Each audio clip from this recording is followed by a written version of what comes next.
নমস্কার বন্ধুরা, তোমরা সবাই কেমন আছো? আশা করি সবাই ভালো আছো। আমার চ্যানেলে তোমাদের সবাইকে স্বাগত জানাই। আজকে আমার লাঞ্চের থালিতে কি কি মেনু আছে তারই ভিডিও তোমাদের সাথে শেয়ার করব।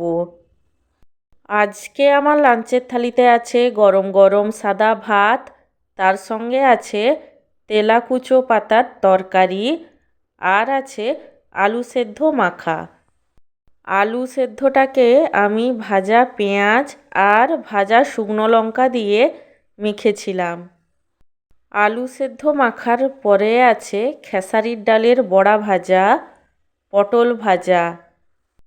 পটল ভাজার পরে আছে আলু, বেগুন এবং গাজর দিয়ে পালং শাকের তরকারি। সব শেষে আছে সর্ষে বাটা দিয়ে ইলিশ মাছের ঝাল। আমার আজকের এই লাঞ্চের থালির ভিডিওটি তোমাদের কেমন লাগলো সেটা কমেন্ট করে জানিও। আর ভিডিওটিতে লাইক দিতে এবং চ্যানেলটিকে সাবস্ক্রাইব করতে একদমই ভুলো না।